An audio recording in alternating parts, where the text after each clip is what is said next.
E no início, na primeira década desse século, no ano 2000, nosso querido José Raul Teixeira nos brindou com um seminário com o mesmo tema. Esse seminário ocorreu no ginásio do OPET, ali na Nilo Peçanha, no Bom Retiro. Tivemos oportunidade de participar. Quem tiver interesse, existe material alusivo, né, a esse seminário dele. Mas por que eu estou colocando esse tema em primeiro, né? Não especificamente o nosso tema? Porque nós vamos falar também sobre isso. Infernos são os outros. Muitas vezes atribuímos aos outros o nosso sucesso ou o nosso insucesso. Geralmente o nosso insucesso. Nós atribuímos qualquer descuido, qualquer desleixo, culpando outra pessoa, esquivando a culpa da nossa parte. E a gente vai falar então um pouquinho sobre isso e ver que não é bem assim. No Evangelho, no Livro dos Espíritos, questão 862, os Espíritos nos dizem: quem não sabe nadar não deve tentar atravessar um rio a nado. Puxa, mas isso é muito lógico. Não é tão lógico na prática.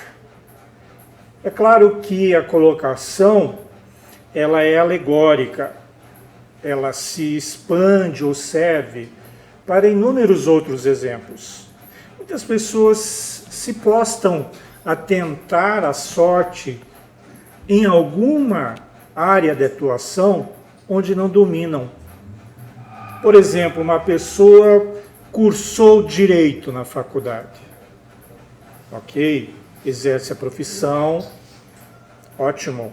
Aí de repente ela diz: puxa, mas não é o que eu quero. Eu quero ser músico. Talvez ela tenha dom para a música ou para as artes. Mas se não tiver dom, dificilmente vai lograr êxito. Então, de onde vem esse dom? Como funciona? O que são os dons? Porque nós sabemos que não estamos na nossa primeira encarnação. Já rodamos bastante, já tivemos várias encarnações e teremos inúmeras ainda pela frente. O que acontece, no entanto, é que nós trazemos do passado uma herança. E essa herança geralmente se apresenta como algo diferente no contexto. Então a pessoa, digamos, nasce numa família de advogados, pai é advogado, mãe é advogado, 3 filhos, 2 são advogados. O terceiro filho resolve ser médico.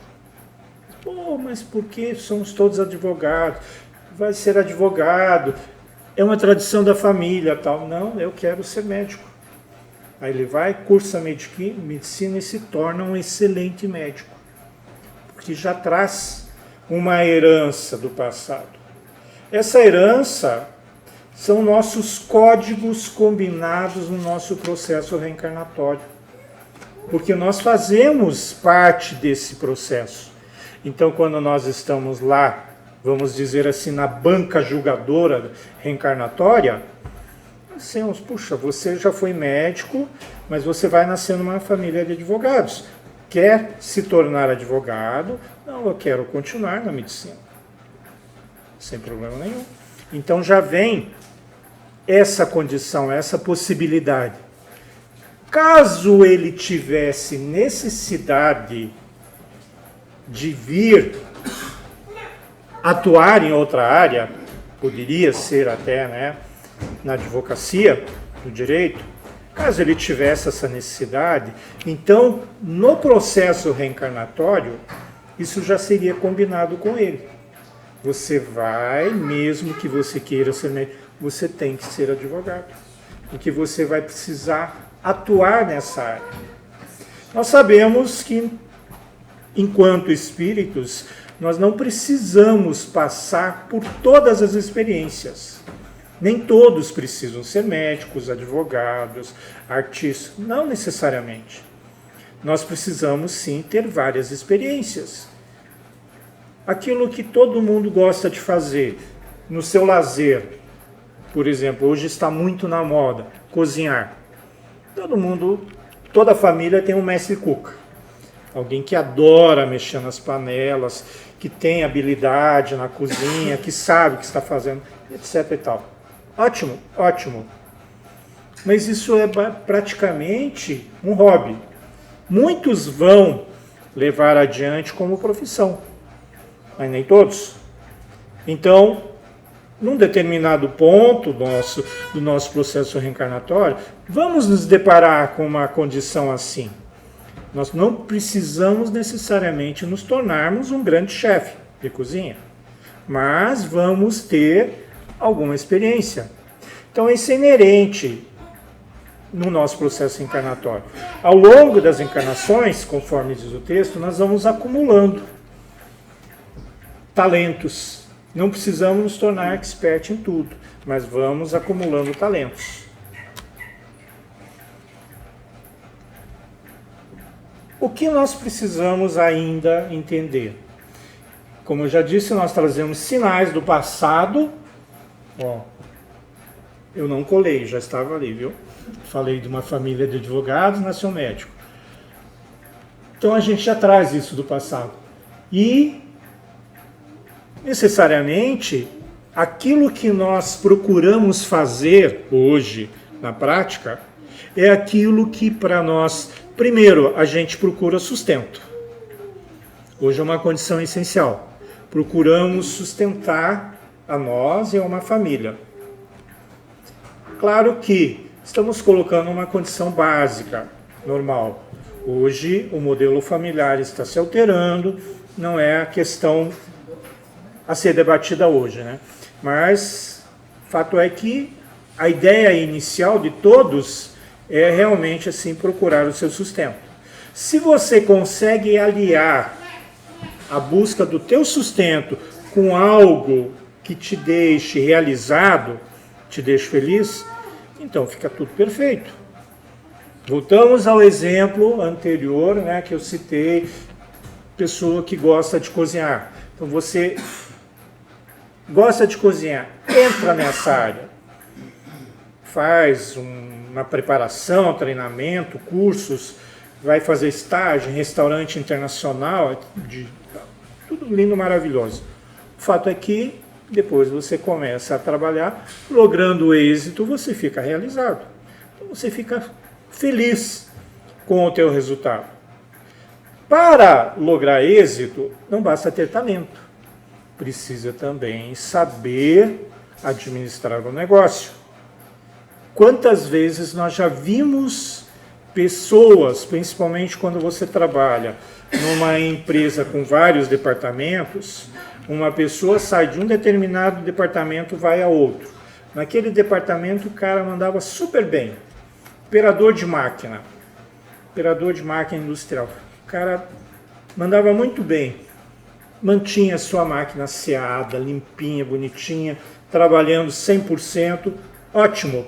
Aí os caras dizem, puxa, como recompensa eu vou colocar você como gerente da expedição. Aí o cara, pô, beleza, agora eu estou feliz. Aí ele passa para gerente da expedição e é um fracasso. Por quê? Porque ele tem talento para ser operador de máquina. A gerência de expedição, ela demanda treinamento, demanda outros talentos, diferente daquele que ele possui. Não é que ele tenha desaprendido, não é que ele se torne uma pessoa incapacitada, ao contrário, ele continua sendo muito capacitado. Ele só não está apto àquilo. E isso a gente vê com muita frequência. Quem trabalha ou já trabalhou, né, em empresas com vários departamentos, provavelmente já se deparou com situações assim. Na minha empresa atual, aconteceu exatamente assim, e aí, numa reunião, diretoria, puxa, agora o cara não se deu bem lá como encarregado, o que faz? Retorna ele lá para a máquina. Retornar o cara para a máquina, está lá, perfeito, cumprindo perfeitamente a sua função, horário, tudo. Ou seja, se insistisse em manter ele naquele outro posto. Isso a gente chama de insucesso? Não necessariamente.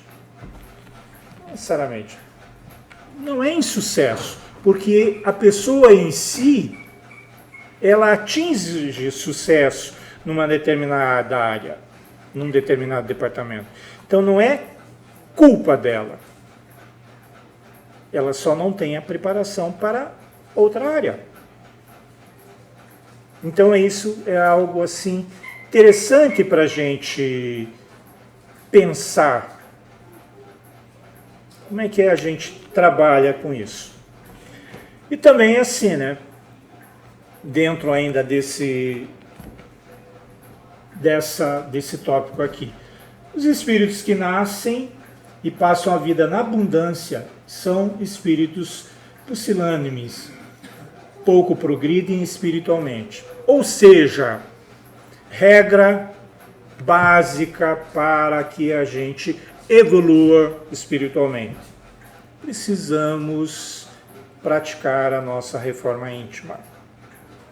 Precisamos identificar onde estão os nossos defeitos básicos, as barreiras principais e passar por elas.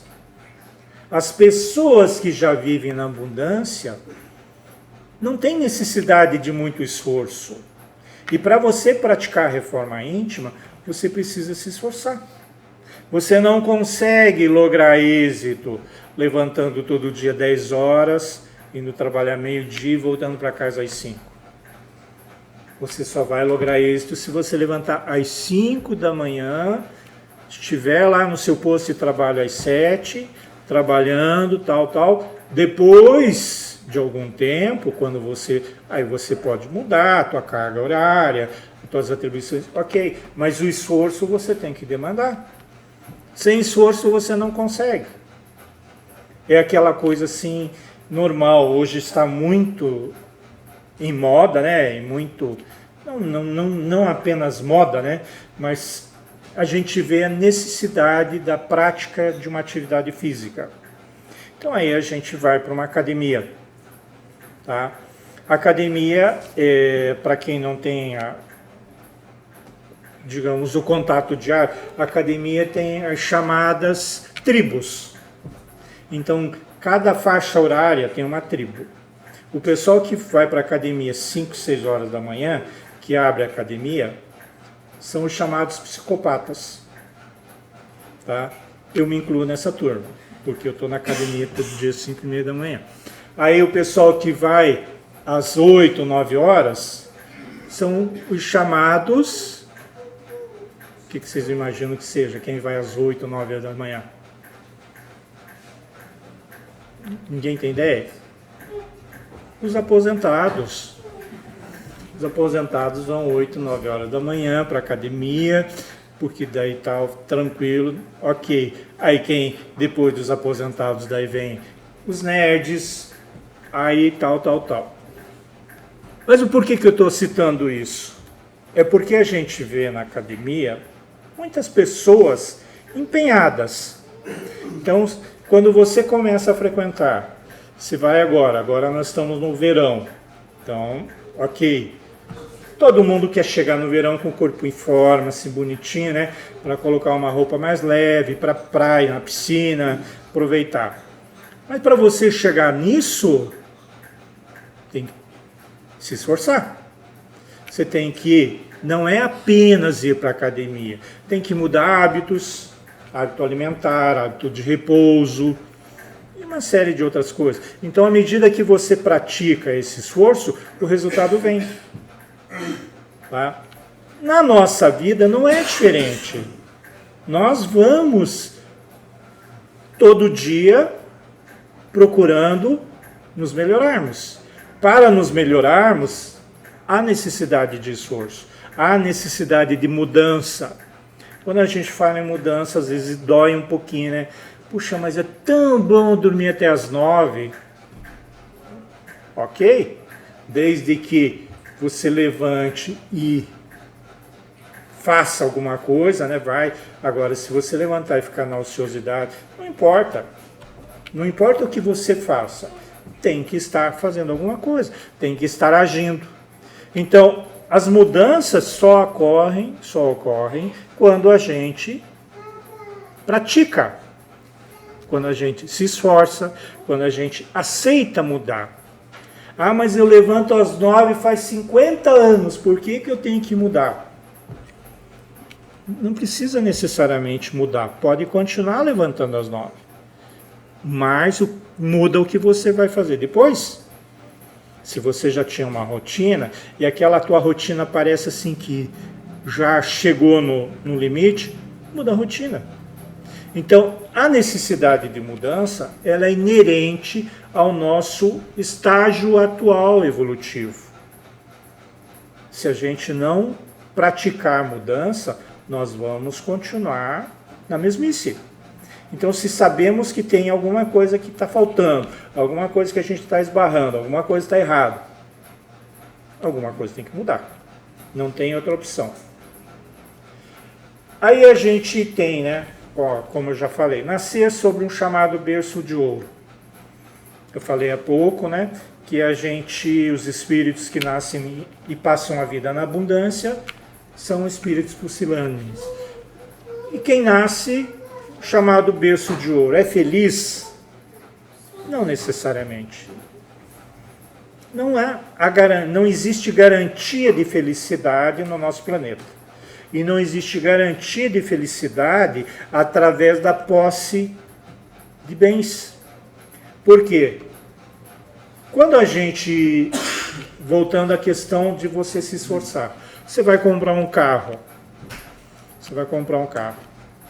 Hoje, você vai chegar na loja, de cara eles vão dizer, não, leva um elétrico.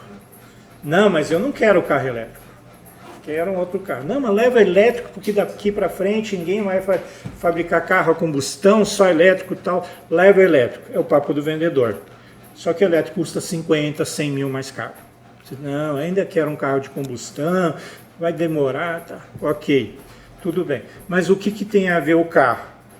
Não é uma aquisição comum para quem trabalha. Para quem sobrevive do seu salário, do retorno financeiro do seu trabalho, não é uma aquisição comum. Então você vai se esforçar. Provavelmente, se você guardou recursos, conseguiu acumular, ótimo, ou fez um consórcio, beleza. Senão você vai ter que encarar um financiamento. Isso vai demandar um certo período. Vai pagar um financiamento 5, 6 anos, 8 anos, dependendo do valor. Tá? Você tem que considerar que você vai estar empenhado naquele período. Ok, mas e quem nasce no berço de ouro, chamado berço de ouro? Qual que é a preocupação dele em relação a isso? Ele chega lá e diz, eu quero trocar de carro. Ok, o que o senhor tem hoje? Eu tenho uma Ferrari F350, mas eu quero agora o novo modelo. Não, mas o novo modelo de Ferrari não chegou ainda no nosso país. Como não? Eu quero. Eu tenho dinheiro, está aqui. E eu quero para a semana que vem. Eu pago em dobro. Se ela custa 1 milhão, eu pago 2. Mas eu quero para a semana que vem. Imagina se eu vou passar o carnaval desse ano sem a minha Ferrari nova. O que meus amigos vão falar? Vejam como o contexto muda. Para a pessoa que tem muito recurso, não existe limite. Não existe limite de ganância, não existe limite de aquisição de bens, consequentemente, não existe tranquilidade. Não importa o que ele tenha, ele sempre vai querer algo mais. Não importa quantos carros ele tem, vai precisar ter mais um. Às vezes o cara tem carro na garagem que ele não usa, não importa, tem que ter a garagem lotada. Então, existe uma coisa assim, parece assim meio irracional, né? A gente diz, puxa, mas como eu queria ter dinheiro para comprar uma Ferrari. Não importa nem que seja um último modelo, pode ser o modelo de 10 anos atrás. Mas se eu tivesse dinheiro para chegar e comprar, eu estaria feliz. Esse é o conceito, o pseudo-conceito de felicidade. A gente imagina que com a aquisição nós estamos felizes. com as posses nós estamos felizes. E não é o ter, é o ser. Somos felizes com o que somos. Somos realizados com o que nós conquistamos através do nosso esforço. Então, aquelas escolhas que nós fizemos lá no início do processo reencarnatório vão determinar se a gente vai ter sucesso, fracasso, se a gente vai ser mais feliz, menos feliz. O que vai atribuir o resultado disso tudo? O quanto nós precisamos evoluir. A evolução demanda esforço. Isso é inquestionável. Em qualquer área, em qualquer circunstância. Não há como você evoluir sem esforço. Isso é essencial. Como nós já falamos, todos sabemos de nossas vocações, aquelas tendências que nós temos. Muitas vezes a gente não considera, né? Eu falei há pouco, citei o exemplo de que hoje muitas pessoas se arriscam na cozinha. Tá? Ótimo. Às vezes você gosta, você pensa assim, puxa vida, eu gosto de cozinhar, mas isso não é para mim. Pensar em montar um local, uma equipe, alugar, toda uma estrutura, não é para mim. Você fica assim, hesitando, acaba não fazendo. E se você fizesse? Se você tentasse, se você arriscasse? Haveria algo nesse contexto, ou alguma garantia de que ia se dar bem ou não? Provavelmente não tem. Não tem essa garantia. O que nós sabemos é que muitas pessoas se arriscam mais e outros menos. Quem se arrisca mais, provavelmente vai ter mais chance de lograr êxito. Quem se arrisca menos, não vai lograr tanto êxito. Isso é uma conta simples também. Se nós nos arriscamos em qualquer área que seja, estamos, como se chama, né? 50-50, meio a meio. 50% para dar certo, 50% para não dar certo. É o ponto de partida. A partir do momento que você começa a se programar, a se preparar, os 50% para dar certo começam a aumentar. Vai para 60%, 70% e pode chegar aos 100%. Quando a gente faz sem programação, sem preparação, a probabilidade é que não aumente ou não dê certo. Então, hoje a gente também tem uma questão importante que é a cobrança social, né? A gente acaba aí, por meio dos meios de comunicação, por causa disso, então a gente tem assim uma questão, puxa, tanta gente se dando bem, eu aqui. Um exemplo clássico são as celebridades, né? Celebridades, cinema, música, televisão, e mais do que isso, né?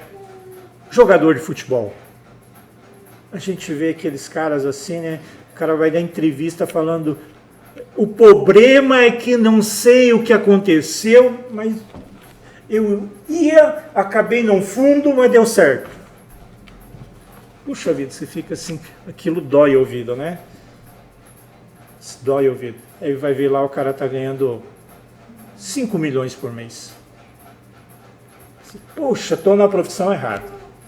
Tinha que ser jogador de futebol. Aí a gente começa a analisar, né? Quantos milhões anualmente tentam e quantos conseguem? Quantos iniciam uma carreira e não decolam? É modismo? É que a mídia tem que ter material para trabalhar. Então, se o cara pegou e fez um gol bonito lá no jogo lá e foi destaque, pronto, colocam o cara lá em cima. Aí o cara já assina um contrato, vai para o exterior, vai ser convocado para a Copa do Mundo, um monte de coisa. Mas muitas vezes ele fica nisso. Aqueles que vão e seguem à frente, que vão assim, montar uma carreira vitoriosa, vão literalmente lograr êxito, são poucos. Porque além do talento para o esporte, além da dedicação, porque também para o cara chegar ali, o cara precisa passar pelo menos uns 10 anos em categoria de base, sofrendo, etc, etc, até chegar lá na maturidade por volta dos 20 anos, quando ele começa a despontar e vai para frente. Antes disso, pouquíssimos. Ou seja, não é para todo mundo, é para pouca gente. Porém, é modismo, é uma coisa assim que ficou. Então a pessoa imagina assim, puxa, se eu conseguisse, eu ia ficar milionário rapidinho. Mas poucos conseguem. É modismo.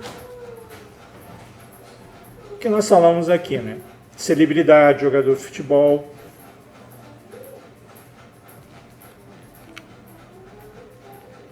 E uma coisa assim que é bem importante a gente sempre lembrar. Eu coloquei ali como exemplo de conduta dos pais. Eu sei que aqui na casa tem evangelização infanto-juvenil. A gente já trabalhou bastante com isso, com esse tema.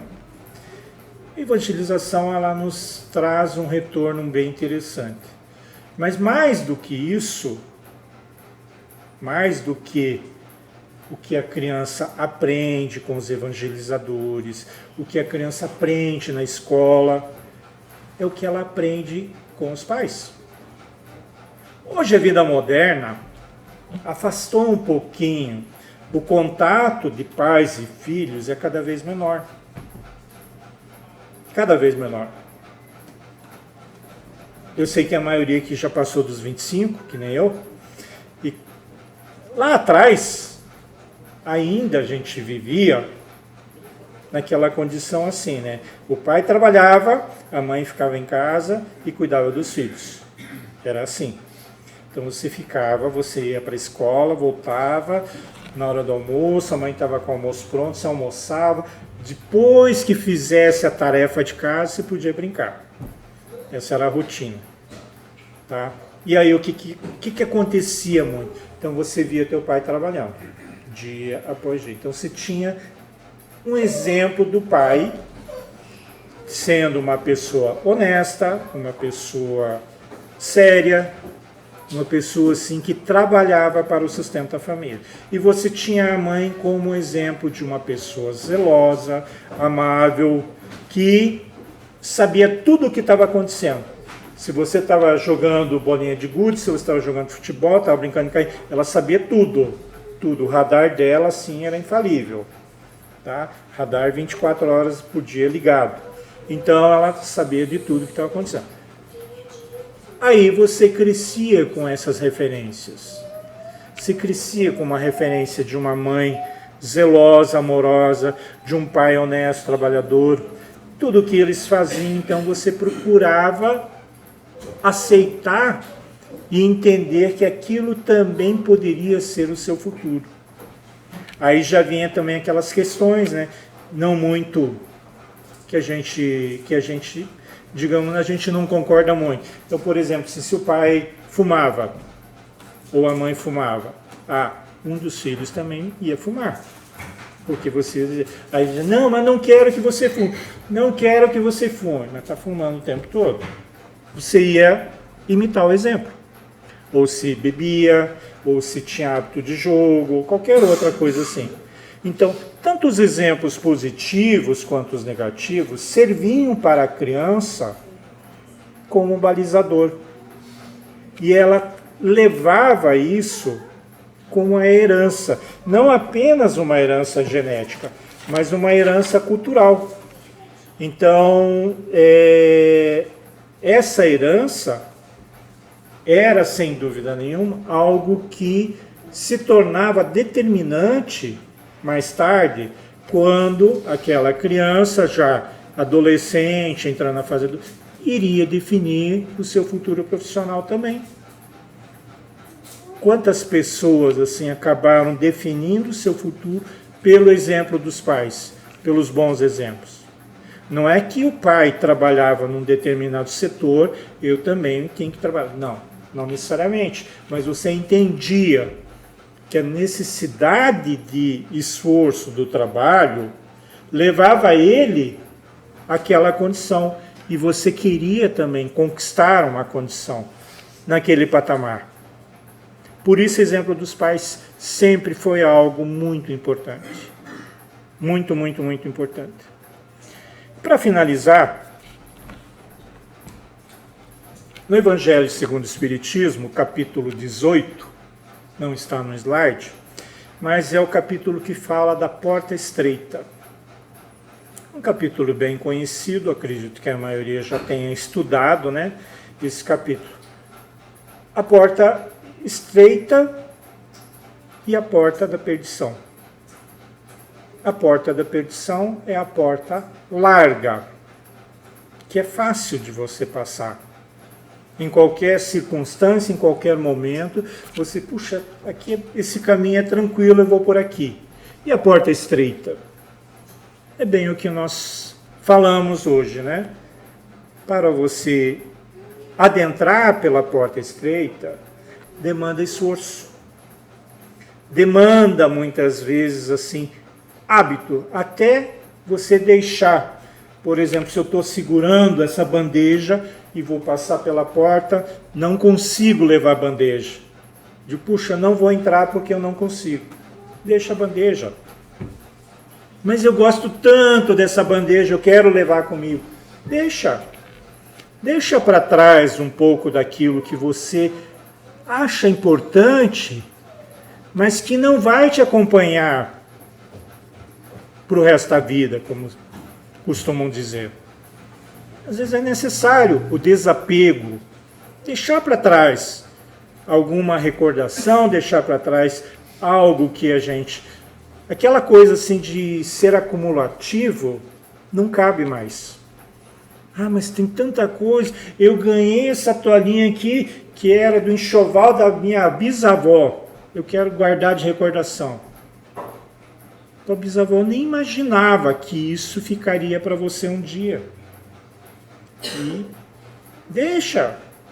Não precisa ficar preso a bens materiais. É o que eu falei, não é o ter que importa, é o ser. Quando nós retornarmos à pátria espiritual, eles não vão perguntar quanto você tinha. Eles vão perguntar quanto você fez. E eles sabem. Eles só vão perguntar para ver se a gente lembra, né? Porque já está tudo lá na nossa contabilidade. Então, eles sabem quanto nós fizemos. E mais do que isso, eles sabem quanto nós poderíamos fazer. Então, como nós estamos aí nos primeiros dias, né, de 2026, desejo que esse ano a gente seja muito, tenha o necessário, mas que não fique preso ao ter, e sim seja mais do que fomos antes. Sejamos melhores, sejamos mais caridosos, mais amorosos, mais bondosos, sejamos melhores em todos os sentidos. É o que eu desejo a todos.